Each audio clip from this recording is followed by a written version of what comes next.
기독교가 세상처럼 거짓되고 세상보다 더 이기적이고, 그 말은 기독교가 돈, 부, 권력을 더 숭배합니다. 지금 세상 나가서 뭐 돈 좀 있다 그래 대접 안 받습니다. 교회에서는 뭐 돈 좀 있다, 뭐 의원님이다, 장관님이다 그러면 난리가 납니다. 왜 그렇게 되었을까? 이 우주의 가장 귀한 보배를 가진 사람들이 어떻게 해서 현상에, 그런 껍질에 붙들림 받는 이러한 일이 일어났는가? 그것은 일용할 양식의 비밀을 모르기 때문입니다. 아니, 비밀까지라고도 할 것도 없습니다. 예수님의 가르침을 요약한 것이 산상수훈입니다. 산상수훈의 중심이 주님의 기도입니다. 주님의 기도의 핵이 일용할 양식입니다. 소박하고 단순한 자족이 없는 사람은 결코 행복하지 않습니다. 행복할 수 없습니다. 소박하고 단순하지 않고 무언가가 조금이라도 특별해야 된다면 그것은 이미 욕심이 있는 것이고, 욕심이 있다는 말은 갈증이 난다는 뜻이에요. 결코 행복할 수 없어요. 무엇이 부족해서 도대체 행복할 수 없는 것입니까? 도대체 무엇 때문에 행복하지 않은 것입니까? 아내이십니까? 남편이십니까? 아버지이십니까? 엄마이십니까? 모든 것 이전에 행복한 아버지가 되어주는 것보다 자녀들에게 더 큰 복이 있을까요? 오디오를 하나 나누는데요. 간과 쓸개라는 작품인데 김숨이라는 작가입니다. 얘기를 굉장히 재미있게 잘 쓰는 작가예요. 이 주인공은 한 80여 세 된 그런 분이십니다. 간에 암세포가 발견되었는데 다행히 복귀하지 않고 내시경을 통해서 그 암세포를 제거할 수 있는 그런 수술을 하셔서 잘 되었는데, 그 검사하는, 그 수술 후 검사하는 과정에서 간과 쓸개 사이에 암세포가 발견됐어요. 그래서 이것은 그 내시경으로 제거할 수도 없고 또 복개 수술을 해야 돼요. 그래서 그 암 수술을 하고 다시 복개 수술을 하고 하는 이 모든 과정을 천안에 살고 있는데 서울 병원까지 혼자 그 길을 왔다 갔다 합니다. 이 자녀가 없는 것 아니에요. 4명이나 있어요. 근데 자녀들은 그저 병원에 한 번씩 이렇게 나타납니다. 혼자서 그 모든 처리를 다 해야 됩니다. 근데 그 간암이 발견되기 전에 평택에 땅이 300평이 있었는데 그 큰 아들이 좀 허황된 사람이에요. 전 목회하면서 그런 유형을 많이 봤습니다. 사업을 하면은 사업에 대한 관심보다 사업하는 내가 어떻게 보이는가에 관심이 더 많아요. 정도의 차이는 있지만 많은 분들이 그래요.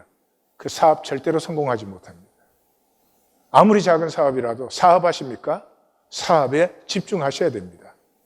근데 뭐 이 이미지, 뭐 사람하고 관계 이런 거 더 신경 쓰고 그 말아먹었어요. 그래서 그 빚 갚는 것도 또 이 아버지가 다 도와준 건데, 또 이제 한참 지나니까 자기가 사업 하나 해야 되겠다는 거예요. 그러니까 그 평택 땅을 팔아서 자금을 달라는 거예요. 근데 한 번 조르기 시작하면 당할 장사가 없어. 그래가지고는 결국은 팔아서 사업 자금 내주고 다른 자녀들에게 이제 나누어 줬어요. 그러니까 그 얘기는 그 말인 것 같아요. 아버지가 300평을 가지고 있었으면 서로 자기들이 모시고 병원 다니겠다고 난리를 쳤을 텐데 뭐 그런 것 같습니다. 어찌됐든 그렇게 그 혼자 치료를 받는 사이에 너무 힘들고 지치니까 사람이 막 바짝바짝 말라가는 거죠. 그러면서 동시에 92살 난 누님이 계십니다. 어릴 때니까 이제 자기를 거의 키워주신 누님인데, 이 누님은 담낭관이 막혀가지고 쓸개에서 나가지를 않아서 썰개가 퉁퉁 불었다가 이게 온 그 장기로 쓸개접이 나아가서 장기가 다 썩어가는, 그래서 급히 입원을 했는데 여기도 자녀가 5인데 이제 그 수술하고는 퇴원은 했는데 어느 자녀도 사실은 길게 모시기가 힘들어요. 사실 지금 상황이 그렇잖아요.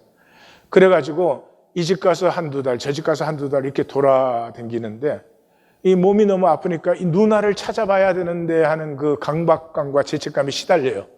그래서 어떻게 지금 찾아가면 되겠다 싶어서 연락을 해보면 벌써 딴 데로 옮겼어. 그런 것을 적는 얘기인데 그 얘기 중간에 종교에 대한 얘기가 이 주인공과 친구들 사이에 나옵니다. 들어보십시오. 어찌어찌 하다가 누님 이야기를 꺼내게 되었다. 그래, 누님이 종교는 있으신가? 그렇게 물어온 사람은 정이었다. 90도 넘은 노인이 종교는? 사람은 죽을 때가 가까울수록 종교가 있어야 하는 법이야. 나도 교회에 다녀보니까 그걸 알겠더라고. 교회에 사람들이 모여 하는 짓들이 하나같이 꾸며내고 과장된 짓들 같고 헛되기만 한 짓들처럼 보이지만 이상하게 안심이 된단 말이지. 자네는 기필코 천당에 가겠어. 하니 정을 빚고 왔다. 나이롱 신자가 천당은 그저 그렇다는 거지. 정은 작년에 기독교인인 부인을 따라서 세례를 받았다. 종교 때문에 부인과 반평생을 불화하며 지내다가 60살이 되어서야 세례를 받았다. 반은 강제로 세례를 받았는데 물이 머리 위로 끼얹어지는 순간 자신도 모르게 울컥 눈물을 쏟았다고 했다. 일요일마다 열심히 교회에 나가고 11조도 꼬박꼬박 내는데도 부인으로부터 날마다 당신은 진정한 신자가 되면 아직 멀었다. 구원을 받으려면 불같은 성령을 받아야 한다. 나 자신을 온전히 하나님께 바쳐야 한다. 여자씨만한 의심도 없어야 한다는 등 지청구를 듣는다고 했다. 그러고 보니 나이 90이 넘도록 누님은 이렇다 할 종교를 가진 적이 한 번도 없었다. 더러 절에 가기는 했지만 불교 신자라고 할 수 없었다. 맞사유가 목사인데도 기독교인 또한 되지 못했다. 정과 같은 순한 사람도 무려 반평생을 종교 때문에 부인과 불화하며 산 것을 보면 사람의 고집만큼 무서운 것이 없는 듯하다. 종교인은 종교에 대해서 얘기를 정확하게 안 해요. 왜냐 그러면 우리가 다 이제 거짓이거든요. 그러니까 이 교회 오면은 그런 것처럼 말하고 행동하지만 실제는 아니죠. 그러니까 종교에 대해서 얘기를 하지 않지만 종교에 대해서 오히려 교회 바깥의 사람들이 이렇게 종교의 실제를 얘기를 합니다. 이 말 속에서 우리는 두 가지 만나요. 다른 것도 있지만 첫째, 천국과 지옥 안 믿어요. 천국과 지옥 믿으면 제가 매주 이런 얘기 할 필요 없어요. 천국과 지옥이라는 실제를 분명히 알면은 이 짧은 생애를 욕심 채우는 데 보내지 않아요. 무언가 아니 하나님 없어도 알잖아요. 내 안에는 선도 있고 의도 있고 사랑도 있고 무언가 그것을 더 피워보고 싶고 내 자신과 삶에 더 보람을 느껴보고 싶지 결국은 놓고 갈 헛된 것에 욕심 부리지 않아요. 그래서 종교인은 천국 지옥 얘기는 하지만 천국 지옥을 실제로 안 믿어요. 기억하십시오. 성경 전체에서 지옥이 있다라고 분명하게 말할 수 있는 부분은 한 군데도 없어요. 지옥을 말한 것이다 라고 해석할 수 있어요. 지옥에 대해서 지옥이라는 단어를 직접적으로 사용하신 분은 예수님밖에 없어요. 예수님 믿으십니까? 그러면 이 생애를 살고 나서 반드시 나님이 있다. 그걸 믿는 거예요. 그거 안 믿으면은 예수님 믿는 거 아니에요. 교회 다닌다고. 두 번째는 이 종교에는 실제가 없어요. 실제가 없으니까 독해져요. 늦게 남편이 핍박받다가 예수를 믿었잖아요. 그럼 연약한 게 당연하지. 제가 볼 때는 굉장히 잘하는 거네. 11조에 뭐까지 다 하잖아요. 벌써. 그렇게 늦게 믿었는데도. 그러면 그거 좀 격려해주고, 참 당신은 내 처음 믿을 때 비하면 당신은 정말로 나보다 훨씬 신실하다 이래줘야 되는데 당신은 애림도 없다. 예? 왜요? 종교에는 실제가 없이 답뿐이거든, 정답. 근데 정답이 자기가 실제가 아니까 정답이 기준이 돼가지고 그걸로 남을 판단 정지하는 거예요. 독해져 버리는 거죠. 예. 그래서 실제를 알면 겸비해져요. 저만큼 믿는 것도 참 고마운 일이다. 이렇게 돼요. 예. 그래서 이 종교인에 대한 종교 바깥의 사람들의 대화를 통해서 우리는 두 가지를 분명히 만납니다. 종교는 끝내기 위해서 있는 것입니다. 종교로 우리를 개발이나 발전시키는 게 아니라 종교는 끝내기 위해서 있는 것이에요. 다시 말해서 종교에 들어와 봤더니 하나님 하지만 다 가짜요 거짓이잖아요. 척은 있지만은 실제 만나기 힘들잖아요. 없는 건 아니에요. 그러나 힘들어요. 그러니까 에고는 전부 자기가 자기 마음대로 하는 게 에고잖아요. 나 중심의 자아가 에고니까. 그러니까 내 마음대로 살지만 피조물이니 연약하지요.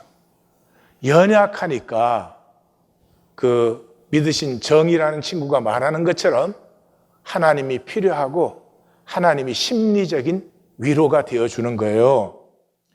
그 종교를 우리에게 허락하신 하나님의 섭리는 구도예요. 구하고 찾고 두드리라고. 다른 말로 하면, 성경적으로 표현하면 우리를 부르신 부르심을 만나라는 거예요. 우리는 하나님 안에 있을 때 창조 전에 가능성으로 있었죠. 가능성으로 있는데 우리는 그 가능성이 실제화되기를 원해요. 그 우리의 원함 때문에 하나님이 사랑으로 우리를 불러 내주신 거예요. 빛이 있어라. 학권아 있어라. 그래서 그 하나님의 부르심을 만나게 되면 내게 있는 그 부르심은 가능성을 존재로 불러준 거잖아요. 그 존재가 나예요. I am이에요. 그러니까 그것을 만나면은 내게 주시는 모든 하나님의 상황은 나됨을 피워내기 위한 섭리예요. 그러니까 모든 상황을 감사함으로 받을 수 있는 거예요. 그러니까 구원은 나됨을 만나는 거예요. 나됨을. 하나님의 선과 의와 사랑으로 창조한 내가 무엇이다 이걸 만나면 그때부터 나는 그것을 피우고 싶고 그것을 살아보고 싶고 그것을 만나고 체험하는 것이 기쁨이에요. 헛된 욕망 그런 거 부리지 않아요. 예, 그래서 예수님의 특징이 뭐예요? 나사렛 예수는 no ego boasting. 예, 현상에 전혀 무관심하셨어요. 저는 예수 믿고 이게 제일 저한테 문제였어요. 그 로마 사회라는 건 굉장히 악한 사회예요. 굉장히 차별이 심하고 뭐 노예면은 그건 인간 취급이 안 되는 거예요. 그런 사회에서 예수님은 정치, 경제, 문화 이런 거에 관심이 요만큼도 없었어요. 어떻게 그럴 수 있나? 그 의와 선과 능력을 가지고 저 불의한 사회에서 어떻게 저럴 수 있나? 무관심할 수 있나? 이게 저한테는 제일 문제였어요. 근데 지금은 만났지요. 현상을 아무리 바꿔야 소용없어요. 현상은 또 현상이, another 현상이 될 뿐이니까. 그래서 예수님은 제자들한테 그랬잖아요. 예? 사탄아, 내 뒤로 물러가라. 그 다음에 야고보와 요한, 예수님의 지상생의 사역 동안에 그 선교비를 거의 충당하신 분은 누구예요? 야고보와 요한의 엄마 살로메예요. 그 제자를 부르실 때 보면 베드로를 불렀을 때는 거물을 버리고 예수를 쫓았다. 그렇게 되어 있어요. 그런데 야고보와 요한이 쫓을 때는 아비와 배를 버렸다고 되어 있어요. 그러니까 요한과 야고보의 아버지 세베대는 선주였어요. 선주. 배를 여러 척 가지고 있는 그 지방 재벌이죠. 그러니까 그게 뭐 12명만 먹여 살리는 게 아니죠. 때로는 뭐 엄청나게 많을 수도 있고 그랬잖아요.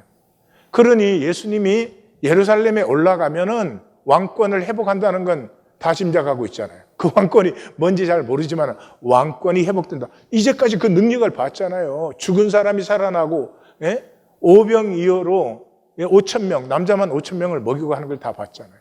그러니까 예수님이 뭐라고 해도 제자들 귀에는 뭐가 들려요? 예루살렘만 올라가면 우리는 된다.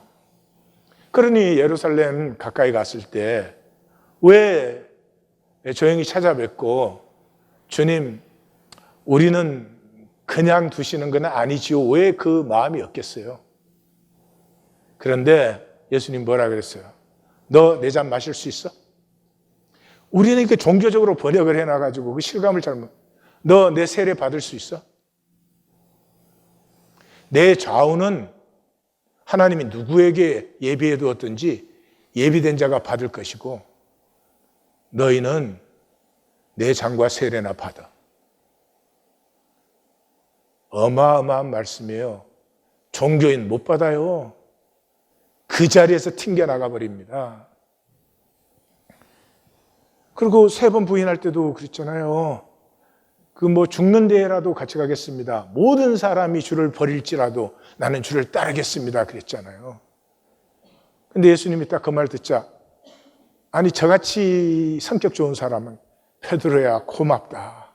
참 너밖에 없구나. 그래 그 말이라도 한마디 한 다음에 그래도 네가 감당 안 될까 이래야 되잖아요. 그 말 떨어지자마자 오늘 밤 해 뜨기 전에 너 3번 나 부인해. 쓸데없는 소리 하지 마. 이고 부스팅에 스페이스가 요만큼도 없어요. 예? 남이 너에게 띠띠우고 원하지 않는 대로 데려간다 그러니까 베드로가 요한 가르치면서 저 사람은 그러면 어떻게 됩니까? 그러니까 뭐라 그랬어요? 그 사람 내 올 때까지 둘지라도 너하고 무슨 상관이야? 너는 네 일이나 잘해 그랬어요. 이게 쉬운 얘기가 아닙니다, 여러분. 내가 그렇게 들었다 한번 생각해 보십시오. 에고는요, 이런 말 감당이 안 돼요. 종교는 전부 에고 부스팅으로 되어 있어요. 왜 그러면 현상적으로 생각하면 그게 너무 당연하잖아요. 성도가 힘들어. 그러면서 위로해주고 이렇게 격려해줘야 되잖아요. 그럼 뭐 하는 거죠, 지금? 그 힘든 이유가 뭐예요? 하나님 찾아서? 하나님 닮기 위해서? 아니, 상황이 쟤한테 마음에 안 든다는 에고지. 에고 비스팅해지는 건 쉽게 얘기하면 마약 환자에게 마약 떨어져서 힘들어하는데 마약 주는 거죠. 근데 마약은 죽으면 안 되니까 줘야 될지도 몰라. 이거는 아니에요. 에고는 깨져야 되는 것이니까. 아파도 말씀을 줘야 되는 거예요. 근데 말씀을 받을 수 있는 에고는 없어요. 없어요. 요한복음은 성경 66권 중에 제일 마지막에 써진 책이잖아요. 요한이 말한 것을 요한의 제자가 전달하고 그걸 제자가 제자에게 전달하고 그래서 결국 써진 거죠. 왜 썼겠어요? 벌써 사도 공동체가 종교화되고 있으니까. 그래서 요한복음 뭘 쓴 거예요? 말씀을 쓴 거예요. 요한복음 말씀의 책이에요. 시작이 뭐예요? 태초에 말씀이 계시니라. 이 말씀이 하나님과 함께 계셨으니 이 말씀이 곧 하나님이시니라. 말씀이 육신이 되어 우리 가운데 거하시며 우리가 그 영광을 보니 아버지의 독생자의 영광이요 은혜와 진리가 충만하더라. 세례 요한이 예수님 앞에 서서 뭐라 그래요? 나는 소리야. 나는 소리야. 말씀이 오셔. 이게 요한복음이에요. 이 사역의 핵심 부분이 6장입니다. 6장에서 예수님이 너희는 내 생명을 먹고 마셔야 돼. 나와 한 생명이 돼야 돼. 그거를 지금 우리는 그 무슨 말인지 알겠죠, 그죠? 그 옛날에는 이건 굉장히 추상적인 얘기예요. 그러니까 내 살을 먹고 내 피를 마시라 이래요. 그러니까 그 사람들이 이상하잖아요. 그러니까 다들 그랬어요. 수근수근 대면서 이거 어렵다. 그러니까 예수님 뭐라 그랬어요? 내 말이 너에게 걸림이 되느냐? 그러시면서 하는 말이 살리는 것은 영이니 이건 무익하다. 내가 너에게 이런 말이 영이요 생명이다. 그랬더니 뭐라고요? 제자 중에서. 떡 먹으러 온 사람들 아니요. 거기까지 따라온 사람들은 예수님을 따르는 사람들이었어요. 그 제자 중에서 많은 사람이 떠나고 다시는 그와 함께 다니지 아니하니라. 예수께서 12제자에게 이르시되 너희도 가려느냐. 예수님이 묻는 거 아니에요. 예수님 다 알고 계시죠. 묻는 게 아니에요. 예수님이 부활하시기 전까지는 이런 것들은 전부 고백을 열어주는 거예요. 베드로한테도 그랬잖아요. 주는 그리스도시요 살아계신 하나님의 아들이시라는 이 위대한 고백을 예수님이 열어주셨잖아요. 너희는 나를 누구라고 하느냐. 고백이 열린 거죠. 예. 그래서 고백을 열어주니까 베드로의 고백이 또 나왔죠. 베드로가 한 것이 아니라 제자들의 고백의 대표다 이렇게 생각하시면 돼요. 시몬 베드로가 대답하여 주여 영생의 말씀이 주께 있사오니 우리가 누구에게로 가오리까. 교회를 나오십니까? 말씀 앞에 나오시는 것입니다. 말씀 앞에 나오시는 것입니다. 제 설교 듣고 이 교회 조직에 충성하는 게 아닙니다. 종교의 특징은 조직과 단체에 충성하라는 거예요. 그래서 거기서 충성하면 막 믿음 있다고 인정받고 막 장로도 되고 집사도 되고. 오늘도 세계 수많은 곳에서 하나님의 이름으로 예배한다고 모이잖아요. 근데 인간만 가득해요. 선하시고 아름다우신 하나님을 우리 영혼이 한번 만나면 그 자체로 좋고 행복하고 또 한 주간의 삶이 조금 더 넉넉해지고 자유해지는 것인데 무슨 어디에 무슨 충성을 해야 되는 건지 제가 성도님들에게 보게 해주고 싶은 것은 단 하나예요. 현상과 본질이에요. 저는 제가 전하는 말씀의 모든 근원은 거기에 들어있어요. 현상은 일시적인 것이죠. 시작이 있고 끝이 있어요. 그러니까 지나가는 것이에요. 그렇기 때문에 거짓이에요. 실제는 진리는 끝날 수 없죠. 영원한 것이죠. 그러니까 현상은 끝이 있다는 것은 거짓이에요. 그 현상은 뭐예요? 평면이죠. 평면. 그 보이기뿐이잖아요. 보이기뿐. 보이기라는 말이 거짓이라는 말이잖아요. 그냥 있는 대로 보여지는 게 아니고 이렇게 보라고 나를 만든 거지. 본질은 영원해요. 실제는 시작과 끝이 없죠. 실제의 핵심이 하나님이시고. 그래서 실제는 평면뿐만이 아니라 깊이가 있어요. 입체예요. 그래서 이해의 대상이 아니에요. 이해의 대상이에요. 보이는 현상은 이해할 수 있지만 보이지 않는 본질은 이해의 대상이 아니고 누림의 대상이에요. 누리면 아는 거예요. 자식 같은 거예요. 자식을 이해하나요? 아니죠. 기르면서 자식을 누리는 것이죠. 역사의 종말도 결국은 거짓과 실제의 싸움이에요. QR코드가 만들어져 가지고 굉장히 편해졌잖아요. 근데 그 QR코드에 벌써 인터넷이든 신문이든 가짜를 덧입혀 가지고 QR코드 찍어서 돈을 보냈더니 딴 데로 가더라고. 장로님한테로. 지금 AI 논쟁이면 뜨겁잖아요. 이게 인류를 멸망시킬 거다. 아니다. 인류에 유익하다. 여러분 그런 말 들을 때 뭐를 생각하세요? 정말 저는 한심스러워요. AI가 유익하다 그 사람 뭐예요? AI 쪽에 투자한 사람이에요. 그래서 AI가 유익하다는 연구 결과가 나와야 되는 사람이요. AI가 위험하다 이 사람은 AI인 다른 쪽에 투자한 사람이에요. 빤한 거예요. 근데 기자들까지도 그걸 가지고 난리를 친다고요. 예. 자, 여러분. 이 현상과 본질은 모르는 사람이 없잖아요. 금방 이해되죠? 이 꽃은 이렇게 보이잖아요. 이건 현상이죠. 이런 현상이 있는 이유는 보이지 않는 꽃에 생명이 있기 때문이에요. 그건 모르겠어요? 다 알죠. 그런데 그 생명을, 그 실제 세계를 느끼는 사람은 극히 드물어요.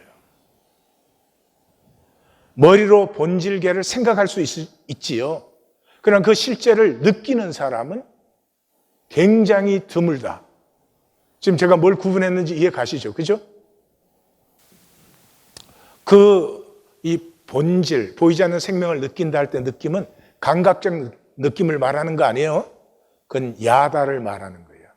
실제를 아는 것이에요. 안다는 말이 굉장히 제한적이기 때문에 사실은 실제를 느낀다는 말이 더 정확해요. 그런데 이 실제를 느끼는 것은 이 혈과 육이 아니에요. 내 안에 있는 하나님의 형상이 열려야 돼요. 이 하나님의 형상이 열리기까지는 다 머리로 이해를 해요. 다 머리로 이해하면 종교인이 되는 거예요. 정답도 알고 다 이해해. 그러나 살 수는 없어. 그러나 하나님의 형상이 열리면은 하나님의 선하고 어렵고 아름다운 삶이 드디어 피어나기 시작하고 생수로 흘러나기 시작하죠. 오늘의 본문은 일상의 행복을 피우는 섭리가 주제예요. 36장에서 39장까지는 8개의 신탁이 나옵니다. 다시 말해서 이 8개의 신탁을 말하기 위해서 이사야서는 1장에서부터 여기까지가 있었던 거예요. 신탁이라고 하는 것은 그냥 말씀이에요. 예언이에요. 예언, 말씀, 하나님의 말씀을 그렇게 표현하는 거예요. 근데 신탁이라고 표현할 때는 특정 상황에 대한 말씀, 예언을 말하는 거예요. 첫째 신탁은 히스기야의 그 기도가 이제 응답된 그 실제를 우리에게 보여주고 있어요. 그리고 이 부분이 제일 긴데 대칭 구도로 되어 있어서 시작이 시온의 조롱을 받는 아수르를 보여주고 그 대칭에서는 하나님이 아수르의 코를 꿰뚫어 가지고 돌아가게 하시는 거예요. 그러니까 여기에 시온의 조롱을 받는다는 건 굉장한 의미예요, 사실은. 왜냐 그러면 구원은 살았다. 나 이제 지옥은 안 가고 천국 간 그런 구원은 없어요. 예. 제국이 무너지는데 쟤들 물러갔네. 이제는 좀 살았다. 이렇게 되지 않아요. 이 하나님의 사람은 조롱과 조소가 나오는 거예요. 너 텅 빈 허상을 믿고 너 사람 괴롭히고 막 큰 소리 치고 하더니 저 쫓겨가는 꼬라지 좀 봐라. 예? 넌 그렇게 너를 몰랐어? 어떻게 그렇게 불쌍하냐? 이게 하나님의 자녀예요. 하나님의 자녀는 세상 권세를 보면은 뭐 세상 권세가 유용한 데가 많죠. 그럼에도 불구하고 세상 권세 때문에 자기가 잘난 척 한다든지 자기가 남보다 낫게 생각하는 사람을 보면 저렇게 유치해가지고 무슨 일을 할까? 저 가족도 행복하기 힘들겠네. 이런 조소가 저절로 나오는 거예요. 그 안쪽에는 너의 어리석은 신성 모독, 왜? 나를 거슬린 분노, 너의 오만함을 내가 안다. 본문에 들어가면 볼 거예요. 그 가운데는, 제일 가운데는 I myself ascend. 내가 나를 높이리라. 이 현상의 모든 상과 욕심은 거기에 있어요. 자기가 자기를 조금이라도 높이겠다는 거예요. 예, 높아지려고 하면은 결과는 멸망과 파괴뿐이에요. 저는 아들만 셋이니까 일찍 배웠어요. 아버지가 아들보다 높아지면 아들의 기가 다 죽어버려요. 어쩔 수 없어. 그래서 아들들한테는 그냥 죽어 지내는 거야. 우리 벤자민 막 대학 졸업하고 이제 집에 와서 한 9개월 있을 때 한 10년 지나서 9개월 와 있었죠. 이제 신학교 가기 전에. 막 다 가르쳐. 그리고 그러더라고. 우리를 보고 티네이저 가르치는 것 같아. 왜 말을 그렇게 안 듣니? 왜 그렇게 말귀를 못 알아듣니? 내가 기가 막혀서. 그래도 항상 그러니? 우린 그걸 모르지. 그리고 또 목회를 가르쳐요. 목회는 그렇게 하는 게 아니야. 네. 그러더니 이제 그때로부터 신학교 와서 3년, 사역 한 5년, 거의 한 10년 지나니까 안수예배 때 처음으로 그래요. 아빠가 어떻게 사역했는지 자기가 이제 처음으로 느껴진다. 아빠 사역에 있는 어떤 가치와 의미를 처음으로 이제 본다는 거죠. 고맙더라고요. 내가 잘한 게 없잖아요. 잘한 게 없는데 아들이 내 사역을 존경해 준다는 것은 참 귀한 것이죠. 이 상반부는 인간 권력 의지예요. 높아지겠다 이거지. 에고를 말하는 거죠. 그래서 이사야의 대언으로 되어 있어요. 근데 중심 부분부터 하반부는 에고의 귀결을 얘기해 줘요. 에고는 반드시 멸망한다라는 것을 얘기해 주기 때문에 이것은 여호와께서 1인칭으로 선포하시는 부분이에요. 그럼 본문으로 들어가 보십시다. 이사야가 사람을 보내요. 사람을 보냈으니까 제자예요. 말씀은 아무에게나 맡기는 게 아니에요. 히스기야에게 이르되 이스라엘의 하나님 여호와께서 말씀하신다. 그러면서 내가 아수르 산헤립 왕의 일로 내게 기도하였다. 자기가 기도하는 거 이사야 선지자도 모르잖아요. 근데 하나님이 아시잖아요. 이게 기도와 말씀 만나기의 첫걸음이에요. 말씀을 열자 말자 해석하려고 달려드는 사람, 그 사람 절대로 말씀 못 만나요. 끝까지 갖다 붙이기예요. 기도도 마찬가지예요. 앉자마자 하나님 앞에 내 요구 전하기 바쁜 사람, 그 사람은 기도를 몰라요. 평생 해도 기도를 몰라요. 말씀도 기도의 출발점이 어딘 줄 아십니까? 딱 앉는 순간에 하나님이 나를 아신다. 무슨 말 하기 전에, 내가 기도하기 전에 하나님이 나를 알고 계심을 만나요. 두렵고 떨리고 눈물이 팍 쏟아집니다.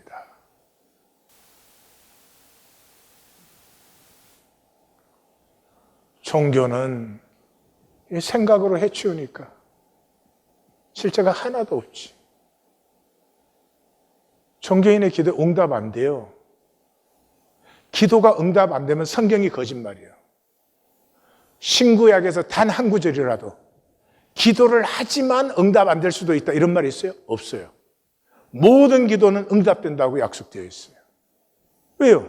기도는 하나님 임재 앞에 나가서 하나님과 교통한 거잖아요. 근데 어떻게 하나님이 거짓말을 해요? 22절에 대칭되는 29절 하와는 처녀딸 시온이 너를 멸시하며 조소하였고 딸 예루살렘이 너를 향하여 머리를 흔들었다. 왜? 29절 하에 보니까 하나님 내 코를 깨고 내 갈고리로 끌고 자갈을 내 입에 물려. 그래서 오던 길로 되돌아오게 한다. 그 떵떵거리던 아수르의 그 비참한 그 종말을 시온, 예루살렘이 마음껏 웃어주는 거죠. 이것이 하나님의 실제를 아는 사람이다. 아까 얘기를 나눴어요. 제국의 실제는 언제 나타나요? 제국이 왕성할 때? 아니죠. 제국이 멸망할 때죠. 우리의 실제도 우리가 죽을 때 나타나요. 우리가 뭐 힘이 조금이라도 있고 돈이 조금 있어가지고 그거 가지고 막 그럴듯하게 만들어가지고 사람들에게 보이게 할 때 그건 나의 본질 아니죠. 그 모든 것을 내려놓았을 때. 그러므로 영성은 매일매일을 심판으로 받는 것이에요. 오늘 내 하루의 삶이 하나님 앞에 무슨 삶이었나. 그래서 제국의 멸망은 다 비참했어요. 아수르뿐만이 아니에요. 바벨론, 페르시아, 헬라, 로마 멸망은 너무 어이없고 비참하고 허무했어요. 이 아수르가 침략한 것은 히스기야의 예루살렘이 아니에요. 이 아수르가 침략한 것은 여호와의 거처가 있는 시온을 침략한 거예요. 왜요? 히스기야가 이 예루살렘에 하나님의 임재를 고백하고 그 고백을 실천했기 때문에. 다시 말씀드려요. 다른 때에 침략했으면 그것은 유다의 수도 예루살렘을 침략한 거예요. 그런데 히스기야는 이 아수르가 들어오기 전에 이 예루살렘이 하나님의 시온, 하나님 보좌의 거처가 있는 자리이며 그러므로 그 예루살렘을 보수하고 새롭게 하고 백성들을 위로하는 실천을 했어요. 고백과 실천. 이것이 고백이에요. 말만 하고 실천은 없어요. 그럼 고백이 아니에요. 그렇지 않겠어요? 히스기야는 하나님의 임재를 고백하였고 그렇기 때문에 수로를 만들고 성을 보수하고 이 궁성과 이 방패 무기 병력을 새롭게 했어요. 하나님의 임재를 고백했을 뿐만 아니라 하나님의 임재를 고백하기 때문에 그것을 위한 자기의 할 일을 실천했어요. 그러므로 지금 예루살렘은 더 이상 한 나라의 수도가 아니라 여호와 하나님의 거처예요. 그 길을 아수르가 쳐들어온 거죠.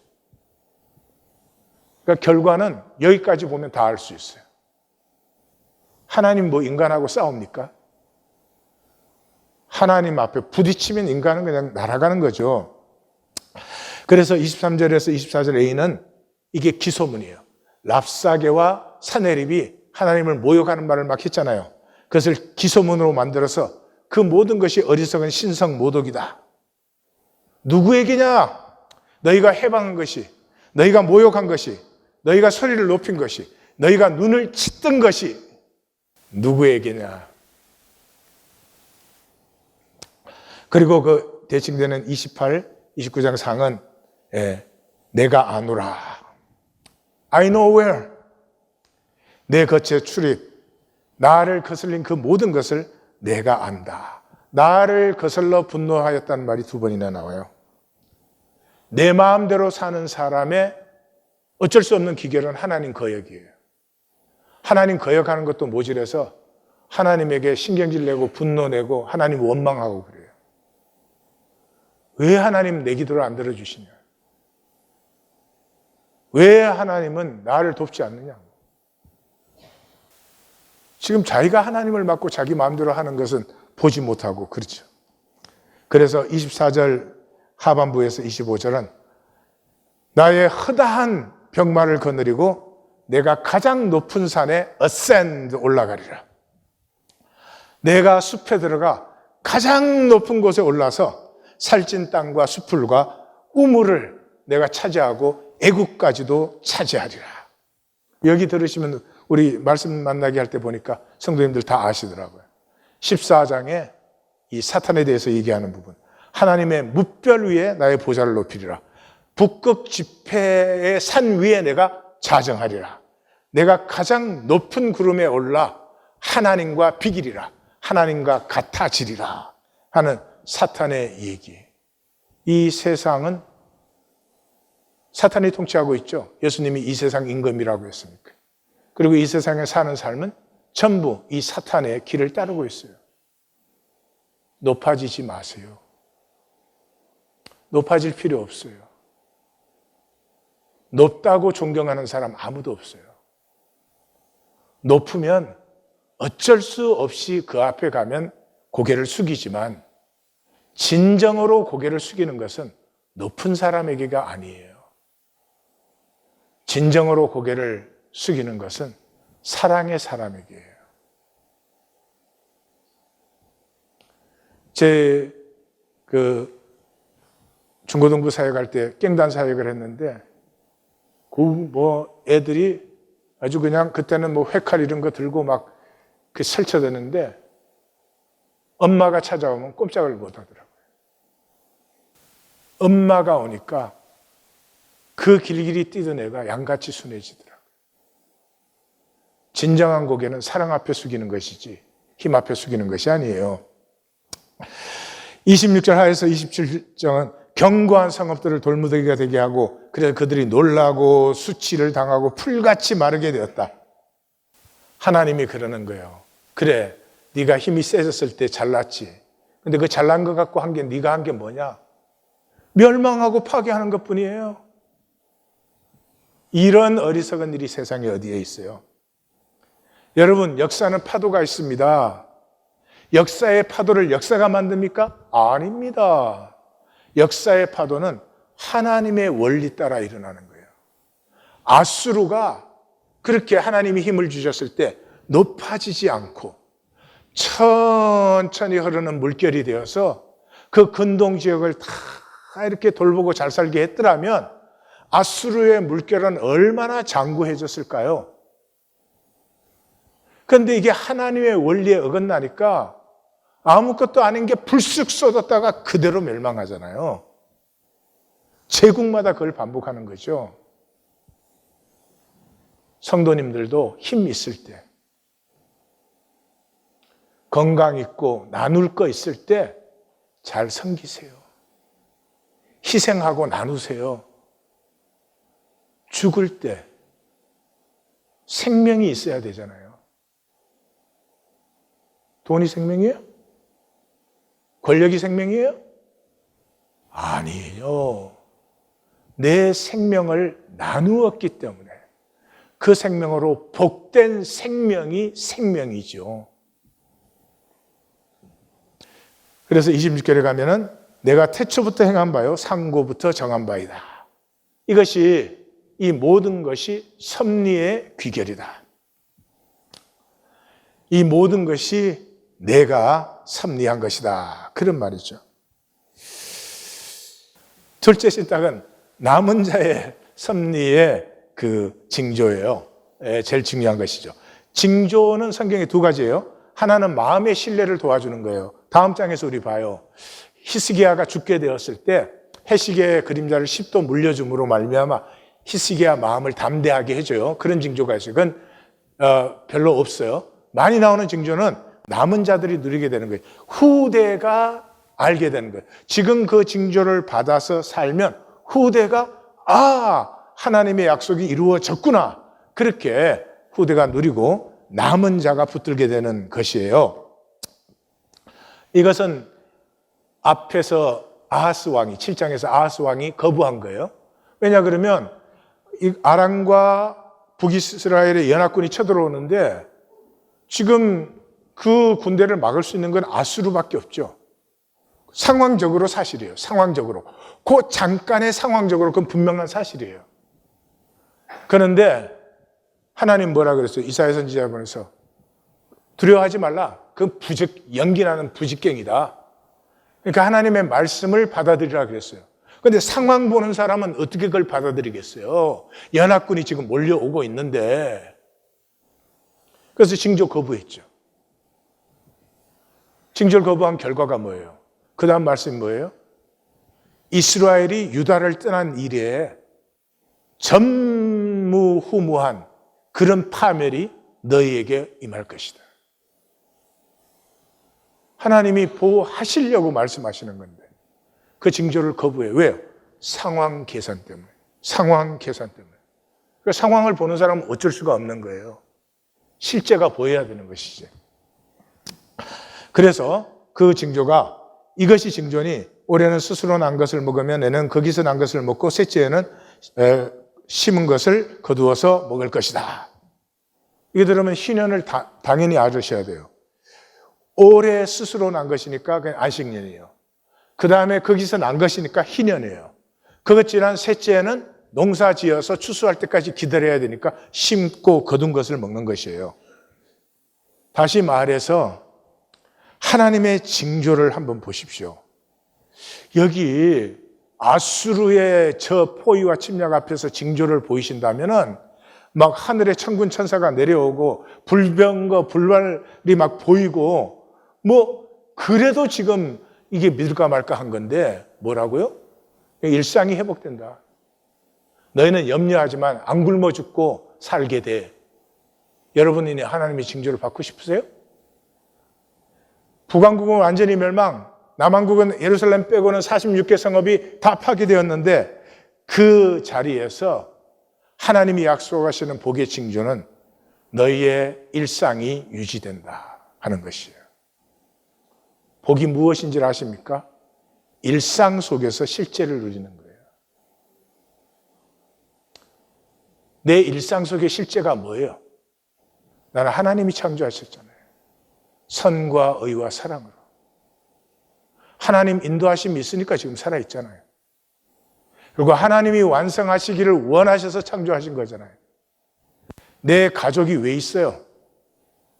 하나님께서 가정을 세우셨으니까 그렇지. 내 자녀가 하나님의 생명을 내 가정에 보내서 하나님께서 세우시고 쓰시기로 작정하셨으니까 보낸 거 아니에요. 상황을 누리는 사람, 이것을 다 폐해버립니다. 일상 속에서 실제를 누릴 수 있는 사람, 그 사람에게는 모든 것이 합력하여 하나님의 선이 이루어지는 것입니다. 근데 그 선이 하나일 때 이루어지는 것이죠. 이거 지금 저한테 설명 듣고 안다고 되는 일이 아니에요. 자식과 부모는 하나예요. 그렇기 때문에 자식의 모든 것 속에서 자식의 실제와 본질을 누리고 기도하고 원하는 것이죠. 자식의 조건만 보는 부모가 어디 있겠어? 하나여야 돼요.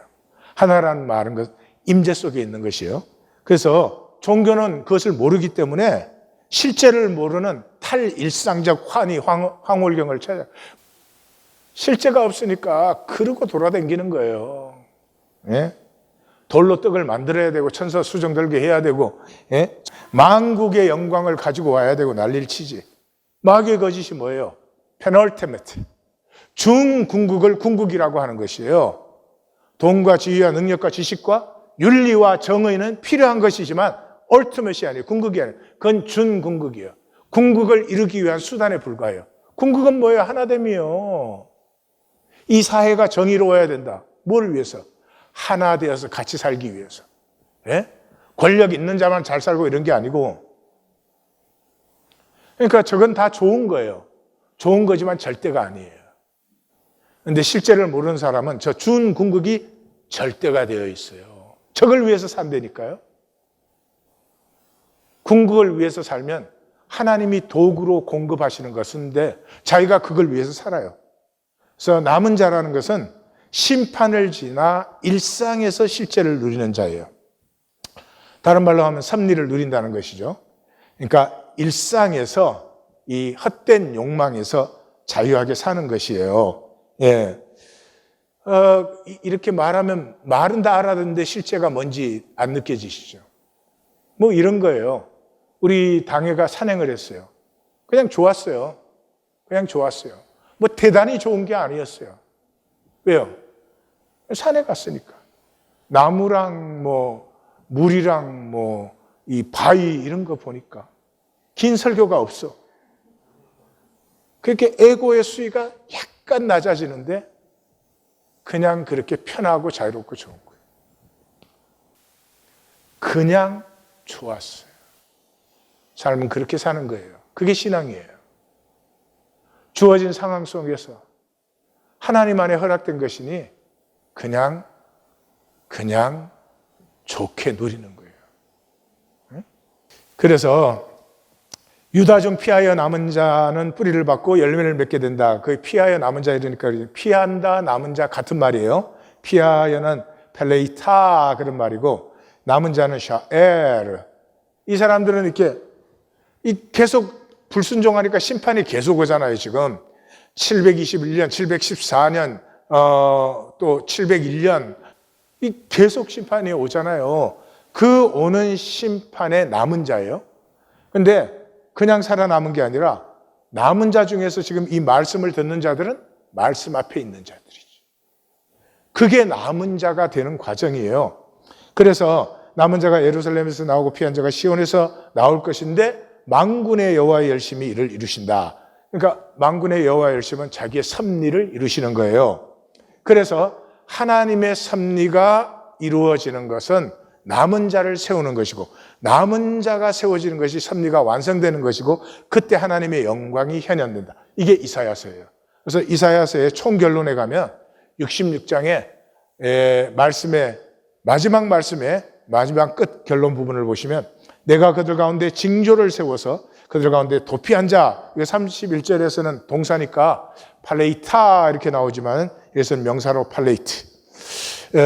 도피한 자를 여러 나라 곧 다시스와 뿔과 활을 당기는 룩과 및 두발과 야왕과 또 나의 명성을 듣지도 못하고 나의 영광을 보지도 못한 먼 섬들로 보내리니 그들이 나의 영광을 문나라에 전파하리라. 구원 받으셨으면 거듭났으면 하나님의 영광이 나타나는 것입니다. 하나님의 영광 전혀 나타내지 않으면서, 아니 오히려 방해하는지도 몰라 종교생활을. 구원받았다, 거듭났다 그런 말을 하지 마세요. 왜? 그 말 해버리면 내 구원을 내가 막잖아. 구원 안 받았는데 받았다고 하니 구원을 못 받게 되잖아요. 자, 이 섭리는 뭘로 누려요? 임재로 누리는 것이에요. 다시 말해서 현상이 아니라 그 밑에 흐르는 실제에서 우리가 만나는 것이에요. 그래서 로마서는 그러죠. 창세로부터 그의 보이지 아니하는 것들, 그의 영원하신 능력 신성이 그가 만드신 만물에 분명히 보여 알려져 있다. 만물에는 임재가 들어있어요. 그러므로 보이는 것 가지고 게임하지 말고. 이 인간 세상은 다 보이는 것이잖아요. 보이기잖아요. 그거 갖고 전부가 게임하고 있는 거예요. 나는 네보다 잘났다. 난 네보다 훌륭하다. 보이는 것으로 어떻게 아나? 보이는 것으로 훌륭한 것을 안다면 예수님처럼 안 훌륭한 사람이 없겠지. 보이는 것을 주신 이유는 이렇게 꽃이 보인다면 보이지 않는 꽃의 생명이 있다는 것을 하나님은 계시하고 계신다. 그 실제를 만나고 누려라. 이것이 섭리다. 그래서 광야 여정의 핵심이 뭐예요? 하나님의 임재를 느끼는가 느끼지 못하는가. 계신가 안 계신가요? 그러므로 임재가 생명 여부예요. 내 예배에 생명이 없어요? 임재가 없기 때문이에요. 내 기도에 생명이 피어나고 있어요? 임재가 있기 때문이에요. 임재가 생명 여부예요. 다시 말해서 그 임재를 느끼느냐 못 느끼느냐. 한 번 더 강조합니다. 느끼느냐 못 느끼느냐. 감각적인 느낌을 얘기하는 것이 아니라 존재적 야다를 얘기하는 것이에요. 그래서 이 임재를 느끼는 사람은 실제를 누리는 것이고, 임재를 못 느끼는 사람은 계속 허상의 게임을 해요. 계속 욕심의 종노릇을 하는 것이죠. 그 허무한 욕망을 계속 욕심내면서 사는 것이죠. 그래서 임재에서 교회냐 종교냐가 갈라져요. 신앙이냐 종교생활이냐 갈라져요. 쉐마하느냐 내 컨트롤로 살고 있느냐. 신앙은 하나님의 사랑을 믿는 것이에요. 종교는 하나님이라는 신을 믿는 것이에요. 하나님을 신이라고 하는 순간 개체가 되어버려요. 하나님 개체가 아니세요. 무한이에요. 모든 것이에요. 영원이세요. 하나님을 이해하거나 컨트롤하는 것이 아니라 하나님의 세계에 나를 던져서 하나님을 누리는 것이죠. 그래서 이 임재는 몸에 스미는 것이에요. 머리로 아무리 임재 다 알잖아요. 임재 모르는 사람이 누가 있나. 누리는 사람은 극히 드물잖아요. 왜? 몸에 스며야 되니까. 그래서 성경을 찾아보시면 저는 불과 몇 구절 했지만 여기에 수백 구절이 나와요. 이 임재에 대해서. 온 마음으로 나를 구하면 나를 찾고 나를 만난다. 나를 사랑하는 자들은 나의 사랑을 입는다. 나를 간절히 찾는 자가 나를 만난다. 너희가 여호와와 함께하면 여호와께서 너희와 함께하시고 그를 찾으면 만나게 되고, 너희가 그 임재를 버리면 너희도 하나님의 버림을 받는다. 내가 이스라엘 가운데서 하나님 여호와가 되고 다른 이가 없는 줄을 너희가 알 것이라. 너희가 내 임재 안에 있을 때 영원히 수치를 당치 않는다.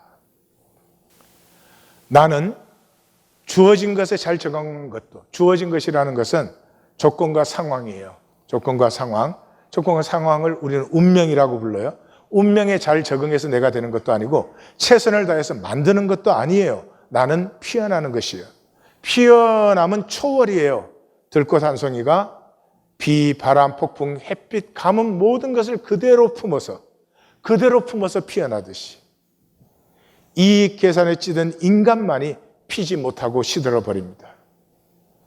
종교를 우리에게 허락하신 이유는 하나님을 알고 현상을 초월하는 구도 구하고 찾고 두드리라고.